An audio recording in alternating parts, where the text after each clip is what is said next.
A heavy wind howled across the mountains that night, shaking the tall pines like they were thin blades of grass. What began as a gentle snowfall turned into a white curtain that swallowed the road. And on that road, a woman in a tailored navy coat gripped her steering wheel, her breath trembling as she realized she was stuck, really stuck. She was a CEO worth millions, a woman who planned every moment of her life down to the minute.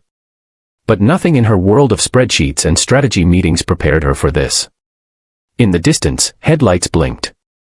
A truck slowed.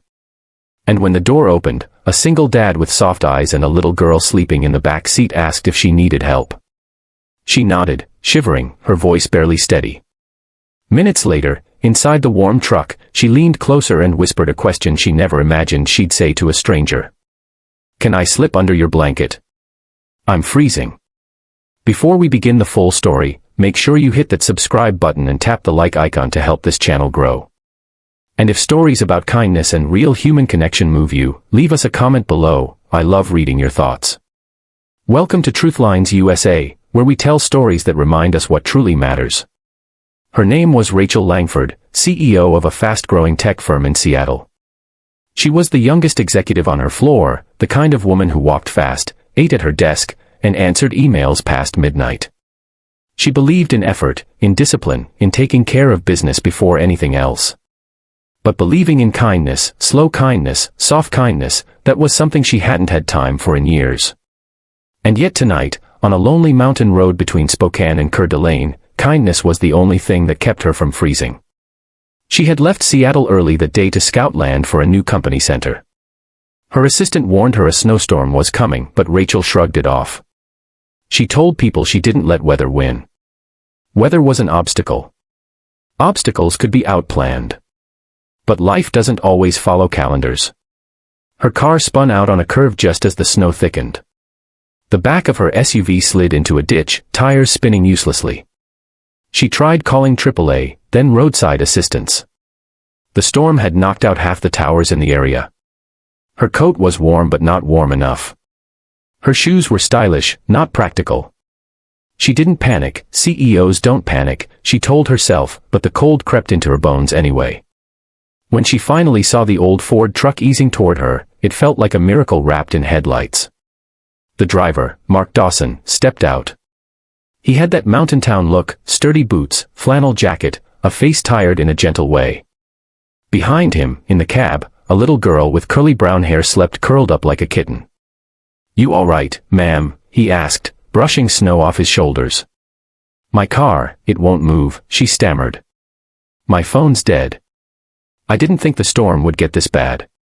He nodded in a way that said, "Yeah, storms don't always care what we think." "Well, hop in," he said. "It's warm inside. Roads closed up a few miles ahead, so we'll be stuck for a bit." Rachel hesitated. She didn't know this man. She wasn't used to depending on strangers. But the cold was biting her fingers, so she climbed in. The warmth hit her instantly, thick, heavy, comforting. A wool blanket lay across the seat.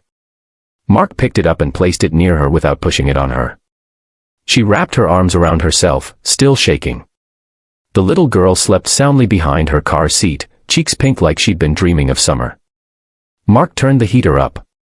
"Storm's pretty rough," he said gently. "You can use the blanket if you need." Rachel tried to stop her shivering, but her teeth kept chattering. Finally, embarrassed by her own weakness, she leaned toward him and whispered, "Can I slip under your blanket? I'm freezing." He nodded, pulling part of it over her. It wasn't romantic or dramatic, just human. Just warm.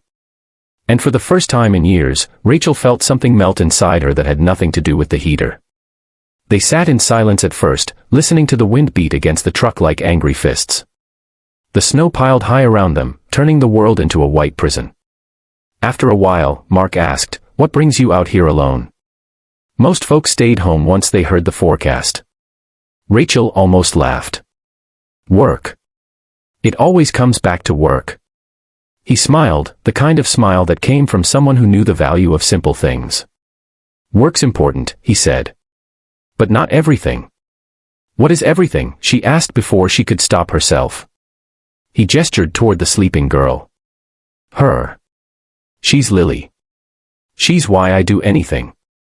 Lost her mom 3 years ago. Since then, it's just been the two of us. Rachel nodded softly. She didn't have kids. She barely had time for a houseplant. You must be a good dad, she said. He shrugged like he wasn't used to being complimented. I try. Some days are messy. Some days are pretty good. Kindness helps. From other folks, I mean. People around here look out for each other. Kindness. It was such a simple word, but Rachel felt it settling inside her like a candle being lit. She told him about her job, about the pressure, the speed, the constant climb. She didn't tell many people these things. It wasn't the kind of life you talked about without sounding ungrateful. But here, in a truck trapped by snow, she spoke honestly. I don't slow down, she admitted. I don't know how. Mark nodded. Maybe tonight life slowed you down for a reason. Hours passed. Mark shared snacks he packed for his daughter, apple slices, crackers, a thermos of hot chocolate. He insisted Rachel take the hot chocolate because she needed it more than he did. She tried to refuse, but he simply said, kindness ain't charity. It's just people being people. They talked about Christmas traditions, childhood memories, the last good book they read. At one point, the little girl stirred, opening her eyes. She stared at Rachel curiously. Hi, Rachel said gently. Lily yawned. Daddy, who's she? A friend who needed some help, he answered. Lily smiled, as if that explained everything. Kids understand kindness faster than adults do. Eventually, the storm settled. The road plows rumbled through with flashing lights. Mark drove slowly behind them until they reached a small mountain lodge where stranded travelers gathered around fireplaces. Inside, everyone was sharing cocoa, blankets, and stories. People who never met before that night were laughing together like old neighbors. A retired couple knitted scarves to give to anyone who needed one. 2 teenagers shoveled paths in the parking lot for free. A family from Ohio heated soup on a portable stove and handed it out to strangers. Kindness was everywhere, ordinary people doing extraordinary things simply because someone needed help. While Lily played with other kids near the fireplace, Rachel and Mark sat nearby. You know, she said softly, I spend so much time trying to build a big company. But tonight it feels like the small things matter most. Mark shrugged gently. Big things are nice. But small kindness, that's what keeps the world from freezing. That line stayed with her. By morning, the plows had cleared the road. Travelers gathered their things and prepared to leave. Rachel didn't want the moment to end. Something about the night had cracked her open, maybe the cold, maybe the quiet, maybe the unexpected warmth of strangers. Before she left, she turned to Mark. Thank you. I mean it. You didn't have to stop last night. I did have to, he said. That's what people do for one another. Or at least what they should do. She looked down, embarrassed. I don't know if I'm that kind of person. He tilted his head. You asked for help. That's a start. People forget that kindness goes both ways, giving it, and letting yourself receive it. They exchanged numbers, not in a romantic spark-filled way, but in a human way, the kind where you know someone changed you and you don't want to lose the reminder. When Rachel finally returned to Seattle, she walked into her office with a different heart. She bought thicker blankets for her staff lounge. She added mental health days to the company policy. She started taking lunches with her team, listening more, rushing less. She sent a box of toys to Lily, along with a handwritten thank you note to Mark. And sometimes, late at night when she walked past the big windows of her corporate tower, she remembered that storm, the cold, the fear, the blanket she shared with a stranger, the warm cocoa in a cabin full of good hearts. It made her realize that kindness is not a luxury. It's not an afterthought. It is the thread that ties all of us together. Months later, when she visited the new land her company purchased, the very place she had been traveling to that snowy night, she asked Mark and Lily to meet her there. Lily ran into her arms like she'd known her forever. Mark smiled as if he saw a familiar glow in her eyes. You look rested, he said.